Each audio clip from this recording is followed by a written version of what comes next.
କଟକ ଚାନ୍ଦବାଲି ରାସ୍ତା ସାଲେପୁର ଭାତପଡ଼ା ଛକ ନିକଟରେ ଆଜି ସକାଳେ ଦୁଇଟି ଘରୋଇ ବସ୍ ଦୁର୍ଘଟଣାର ସମ୍ମୁଖୀନ ହୋଇଛି। ଦୁର୍ଘଟଣାଗ୍ରସ୍ତ ଉଭୟ ବସ୍ରେ 50ରୁ ଅଧିକ ଯାତ୍ରୀ ରହିଥିଲେ। ତେବେ 20ରୁ ଅଧିକ ଆହତ ହୋଇଥିବା ବେଳେ 10 ଜଣ ଗୁରୁତର ହୋଇଥିଲେ। ଗୁରୁତରମାନଙ୍କୁ କଟକ ବଡ଼ ଡାକ୍ତରଖାନାକୁ ସ୍ଥାନାନ୍ତରିତ ହୋଇଥିବା ସୂଚନା ରହିଛି।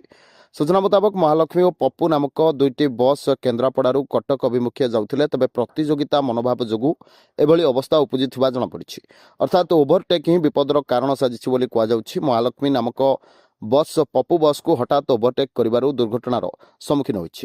ବସ୍ ମାଲିକମାନଙ୍କର ଟାଇମିଂ ଓ ଅଧିକ ଟଙ୍କା ରୋଜଗାର କରିବାର ଲକ୍ଷ୍ୟ ଏବଂ ପ୍ରତିଯୋଗିତା ମନୋଭାବ ହିଁ ଏଭଳି ଦୁର୍ଘଟଣାର କାରଣ ବୋଲି ଆହତ ଯାତ୍ରୀମାନେ କହିଛନ୍ତି।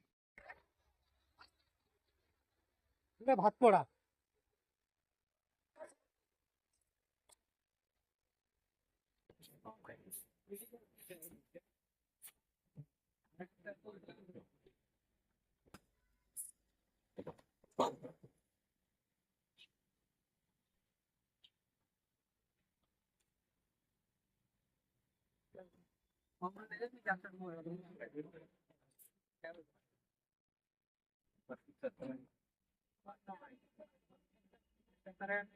Bureau Report, News 18+.